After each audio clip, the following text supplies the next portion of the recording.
folks, welcome to another edition of Play Branson, where you get to know Branson's entertainers better, and it's the show about the shows.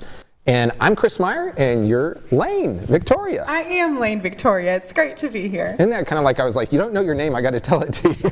No, I appreciate it. Sometimes I, need to be reminded of who I am. Yes. So it's that positive encouragement. Yes. So tell people about our guest today. So today we have Patrick Haygood, and I actually grew up watching the Haygoods. My family would travel all the time to Branson, and we would always watch the Haygoods. So I'm really excited to just hear behind the scenes what goes on with their family and their show, and very, very talented. And they've been performing for a long time, but they're still they're like young people. Mm-hmm. And so they've been here in Branson now for 27 years. And so they've just grown up in Branson. And so today what we're going to do is we're going to talk about crazy world records in honor of the Haygoods, because they're kind of known as crazy guys, and Catherine Crazy Girl, but they're kind of known for just doing some crazy stuff. Mm-hmm. And so here's our crazy world records in honor of the Haygoods. The world record for skydiving, get this, it was an altitude of 135,000 feet. Mm-mm. Yes. Mm-mm. And free falling. I rebuke that. Free falling, listen to this, no. Free falling for 5 minutes before the parachute opened. And I think that was, I would never do that. And I think that was like a Red Bull, like promotional stunt. Like the guy was so high up, it was just insane. I mean, that's what, don't drink energy drinks, folks. There you go. Okay, here's another one. The world record for the most skydiving jumps. What do you think that is? Without looking at the sheet. Wait, what do you mean the most? Like the person who's done the most skydiving jumps. 200. 200. It's 30,000 jumps. That's 420 hours of free fall time. 200. 30,000. You should have let me look at the paper. Well, that's okay. That's okay. That person had to really like it. Okay, really here is it. The world. Okay, here's the next one. The world record for the oldest skydiver. 90. 90. You're closer. 102 years old. Wow. President Bush did that not too long ago, before he passed away, and he was like, I don't know, over 90 or something when he did it. I love that. And then the world record for the youngest skydiver. I do not want to know the answer to this question, but I really hope that they were attached to a larger human. Well, I don't know the answer to that. But, older human. Yeah, but 4 years old. So I would actually like to know whether they did that on their own or were they tandem with somebody. But where was the DFS? Yeah, I know some of the Haygood brothers like to skydive, and so we just did that. And so, folks, we'll be back in just a second with Patrick Haygood. There are so many things to do in Branson. You need help planning and booking all your fun. You need iBranson.com. You can find everything Branson has to offer from your computer, tablet, or cell phone. You can even buy tickets online or talk to one of their friendly Branson travel specialists. There's no sales pitches, no delivery fees, no service fees, and no waiting. It's fast and easy. Find your fun at iBranson.com. Do it all online or call 877-ENTERTAIN. That's 877-368-3782. iBranson.com. Hey folks, welcome back to Play Branson, where you get to know Branson's entertainers better. And today I am here with Patrick Haygood. Your first time on the show. Glad to be here. Yeah, Chris, thanks for having me. So I know it took you a little bit to get here because Tim told you to go to another location. Well, older brothers in communication, and you got to be like, okay, Tim, you know what's right. But we got here. We're here. You made it. And so that's the main thing. And so you guys we're kind of telling people ahead of time, you've been performing in Branson for 27 years now, which is a long time. It's a long run, and it's a really wild story because, see, we ended up here not by a great plan of attack and how are we going to get here and yada, yada, yada. No, it was more like just, well, let's just kind of throw it up and see what happens. Mm-hmm. See, we were entertaining in Texas, southern Texas. We're from Boerne, Texas originally. Okay. And we had this little fiddle show that we would take around to these fairs and festivals just during the summer. We did, maybe 80 shows a year, pretty much every weekend. And everybody kept telling us, you guys got to go to Branson. You got to check out Branson. Now, this was in 91, 92. That's when the boom was. Exactly. And I'm 11, 12 years old at the time, living a regular life. We just have a little fiddle show that we do on the side. It was fun. It was cute. Well, what happened for us was Dad came up here and met a couple of the entertainment directors at Silver Dollar City. Well, of course, everybody's always putting their stuff to them and saying, hey, hire me, hire me.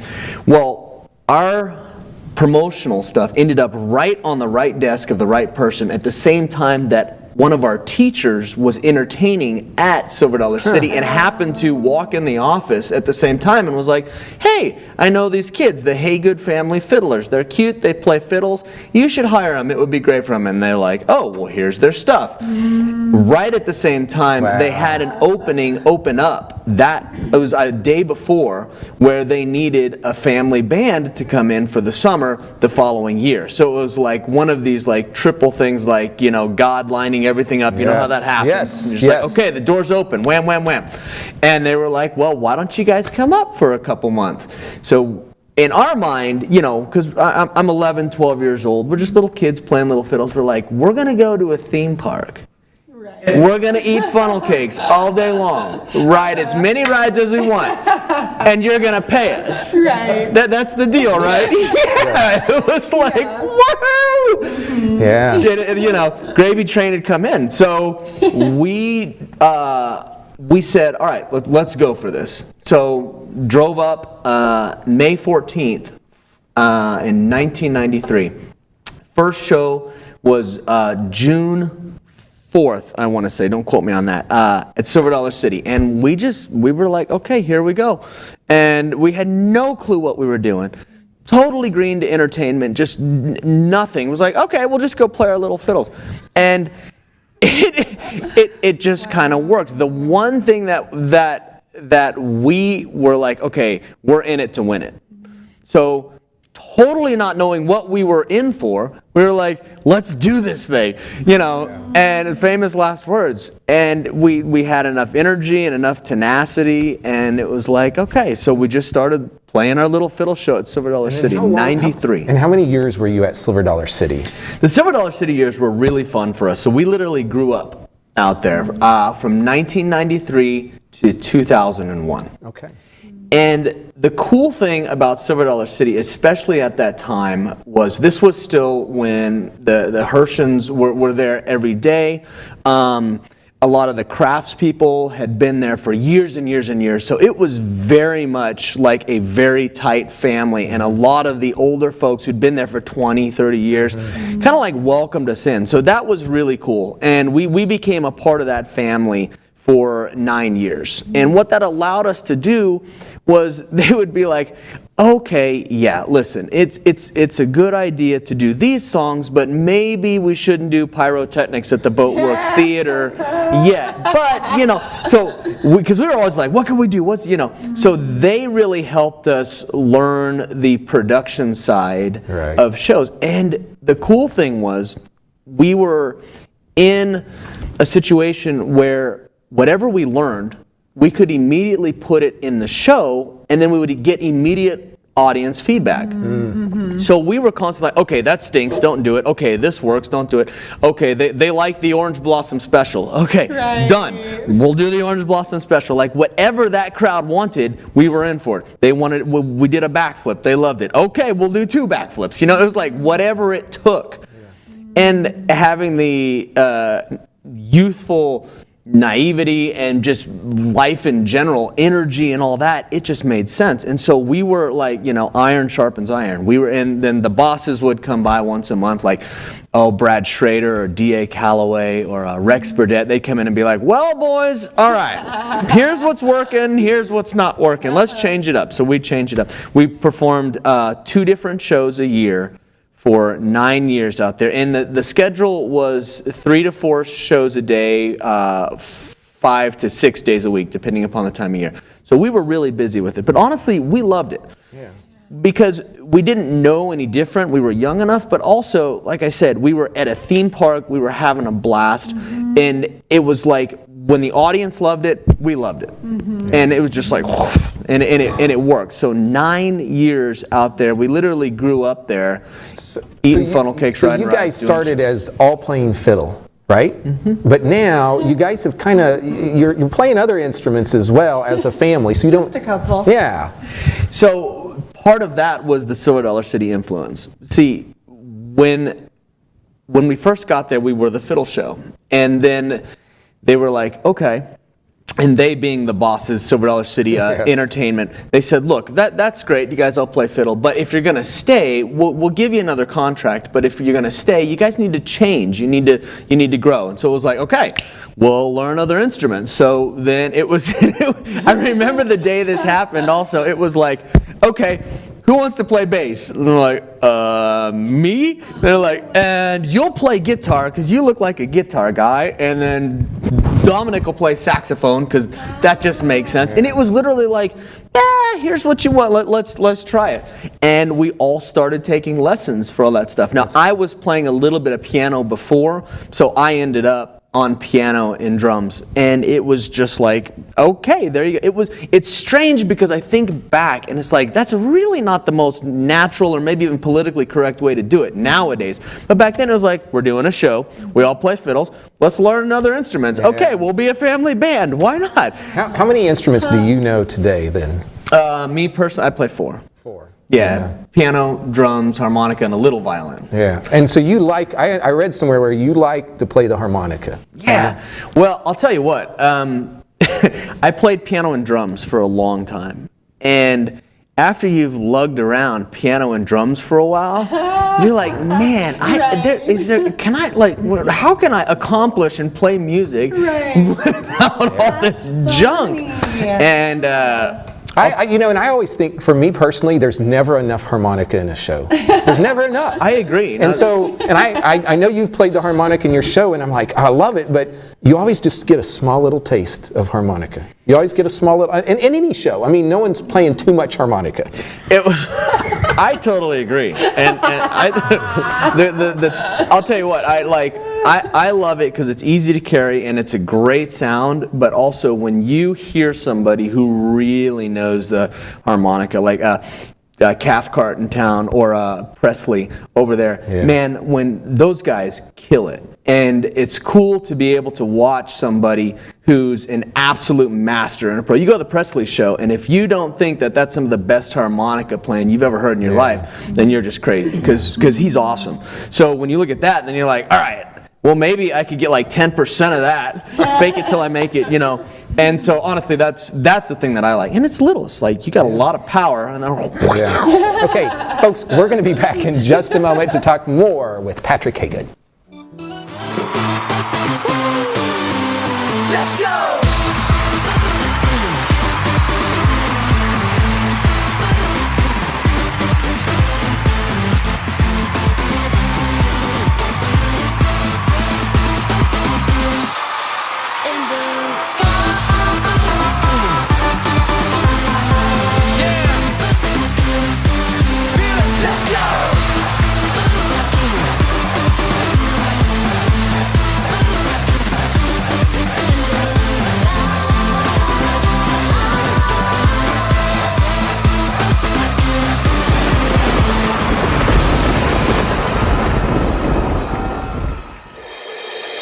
Hey folks, welcome back to Play Branson, and we're here today with Patrick Haygood.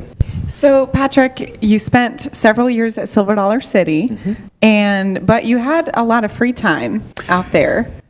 Yeah, totally. And that was part of the fun side of it. Was we would work really hard at Silver Dollar City, but we learned how to play really hard also. And the thing that we love about this area is you've got the mountains, you've got the rivers, you've got the lakes, you've got... So we learned very quickly, like Huckleberry Finn, man. We were out in the woods exploring. I still remember the day when we were back behind our house, true story, and one of the guys, and I think it might have been Tim, he's coming running back, and he's like, we found a cave. We were like, what? And sure enough, there was a cave back behind our house. So we're like, all right, it's on. Tom Sawyer, let's get the flashlights. So we're exploring that thing, Maybe the bald knobbers used to meet here. There's got to be. It's a cave, so there has to be hidden treasure in it, right? I mean, it just makes sense. Yes. Maybe the Civil War, who knows? So that kind of stuff totally fired our imagination. And you see pieces of that even in the show now, because really, we love the area. We had our four-wheelers. We were just tearing through the woods. We'd go hiking out there. The lake every summer. If somebody had a boat, somebody had a jet ski or something, we were out there having a blast. So we worked hard, but man, we play hard also. So it says here one of your favorite hobbies is sky flying and skydiving. Yep. So that's part of it, because we learned, okay, first of all, that we could put ramps into the lake and jump our bikes into the lake. So it makes perfect sense. Big old half pipe ramp, and you just launch into the lake. Well, once we're up in the air, it's like, well, what are you going to do? Well, you're going to do a trick. You're going to do spins. You're going to do whatever. So we were like hillbilly BMX X Games kind of thing. There you go. That's how we rolled. Well, when we got old enough, that very quickly turned into, okay, let's get into skydiving. Let's get into flying. And so now, we have a couple skydivers in the family and a couple pilots also. And so you guys did a show on TV for a while. And I think, correct me if I'm wrong, but you kind of did some of this stuff on the TV show, right? Absolutely. The Adventures of the Haygoods, which was for the RFD TV network. And it was us exploring the Ozarks, which is a great way to make a TV show, by the way. If you ever get tired of this, just do like the Adventures of Chris Meyer, and you could go out and just explore the Ozarks. That's all we did, and it was a blast. And we included the flying and the skydiving and all of that, because there's no better way. First of all, we love being outside, but then when you're flying above the Ozarks and you really see just how big and beautiful these lakes are and just how blessed we are to live here. I mean, these mountains. I love them. I'm totally sold on them. Okay, so let's now talk about the show, because we want to promote your show, The Haygoods. And so someone that's never seen the show, tell them what it's about. What are they going to see in 2019 at the show? So we like to think outside the box. When you come to our show, we want to make sure that you hear something that's familiar, but it totally blows you away because we've done it different. We've added some sort of effect. We've made the arrangement beautiful. We want to tantalize you, so what you see and what you hear, you remember for the rest of your life. That's the goal. That's good. So we'll take songs that every song that we do, you will know. It's all out of the American Songbook. Great variety. So you'll have the country rock, little bluegrass, everything is in the show. But we're going to add some sort of effect. We are going to get the audience involved. We are going to do something, lasers, lights, pyro, whatever it takes, to where our version of that song is unique and you're going to remember it.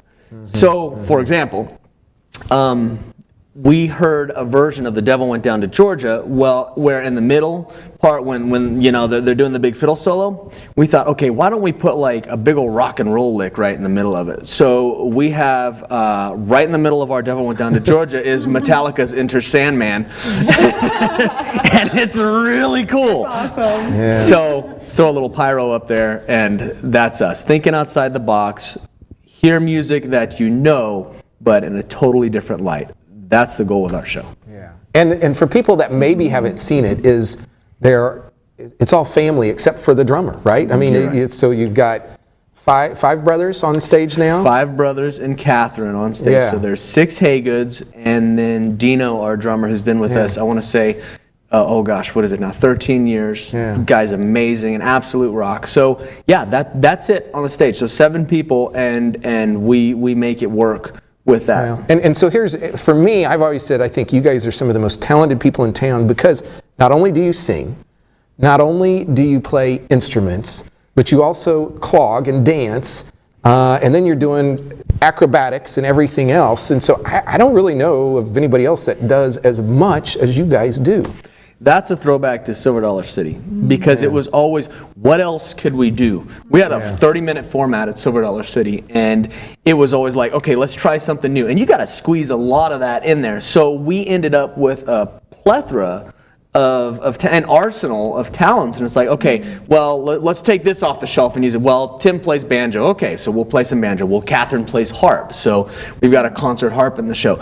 And we've got so many little tricks now that we can use because of that time spent at Silver Dollar City and learning, which was basically, we just wanted to stay at Silver Dollar City and stay in the area. So it was like, okay, what do we got to do? You know, and I don't think, what I don't think is people realize how influential, I guess, Silver Dollar City has also been in the entertainment scene in Branson. So people like yourselves, like the Hughes brothers, really got their start out at Silver Dollar City.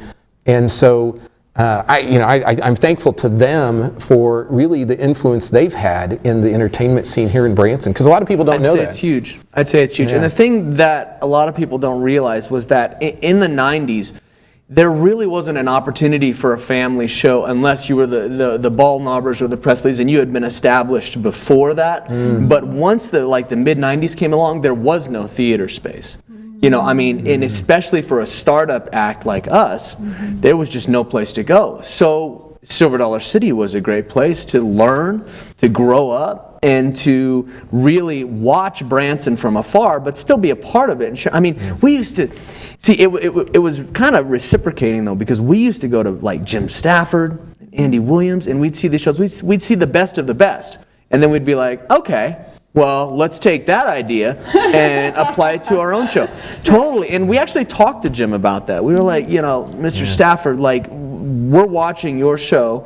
And he's like, hey, I borrowed my stuff from somebody else. There you know, go. and that's just entertainment. He said, just make it better. And whatever you do, just keep performing good shows. Now, I want to plug, you also have your own original music. And if I remember correctly, people can go to your website and download it for free. Is that still correct? Absolutely. So folks, they put out an album not too long ago, all original music. It is amazing. It is really good. So go to their website, which is thehaygood.com. There you go. Go to thehaygood.com. Absolutely download free. that.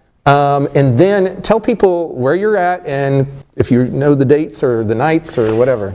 We've got a great schedule. We perform Tuesday, Thursday, Saturday night, 7:30, and we're at the Clay Cooper Theater. It's right across from the Titanic. It looks like the Titanic's actually about to ram into the Clay Cooper Theater, and we're there all year. So March 2nd all the way through December 31st, Tuesday, Thursday, Saturday night.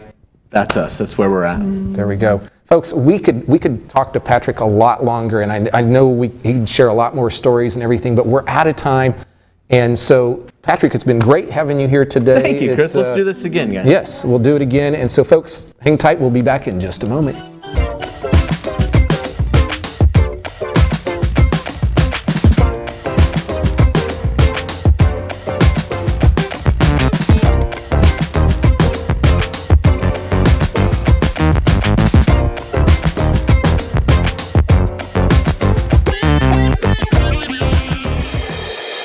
Folks, welcome back to Play Branson, and we had a great time interviewing Patrick Haygood.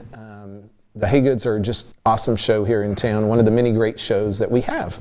Yes, they're known as the most popular show in Branson, so They've for sold good lots, reason, for lots sure. Lots of shows over the years, 27 years, so they've entertained millions of people. We have some exciting things coming up here in Branson. Starting April 10th, which is right around the corner, we have the Festival of Wonder right out at Silver Dollar City. And so you've got Paint Jam, Phoenix Fire, which I think is one of the new acts, X Pogo, Foods of Wonder, and Cirque Unique. And so if you're looking for some of that unique entertainment that's only going to be here a little bit of time, check that out starting April 10th. Yeah, X Pogo is really cool. Have you seen I want to see it. thing? I have not seen it out there, but I do want to see it. I don't know how they got into that, but I'm impressed. Either way. Yes, and those are people doing tricks on pogo sticks. Yes, essentially. Yeah. Yes. So Something else that we have coming up is the Elvis Festival. It's April 11th through the 14th. And so we have multiple Elvi coming here from other states that they'll have an Elvis competition. And then also Dean Z, who is an amazing Elvis tribute artist here in town is going to have his own show, and that's like an annual thing. Yes, he kind of does a show either once or twice a year where it's just kind of his show, and typically it's later at night. I've been probably a couple years ago, and Dean Z is probably one of the best entertainers around when it comes to interacting with the audience. And he travels the world. He's the #1 Elvis tribute artist in the world, and so folks, I would go see the show because he will entertain your socks off, and a nice guy too. Yes, he taught my brothers how to do the stanky leg. So what is that? that's the Elvis, the stanky leg. It's an Elvis move. Oh, it's an Elvis move. I'm not going to do it for you, although in these boots, I mean, it'd be pretty awesome. But yeah. You've been liking your boots lately. I'm not materialistic. I went to Nashville in cowboy boots, and okay, moving on. Okay, so folks, here's the deal. If you want to go see the Haygoods or any other Branson show in Branson, be sure to go to ibranson.com, or you can call those folks at 1-877-ENTERTAIN, so spell it out on your phone, and they can help plan your entire Branson vacation. And we hope that you'll come back next week and watch us next Thursday. We launch a new episode every Thursday here in the wonderful town of Branson, Missouri. And so we'll see you soon. Thanks for watching.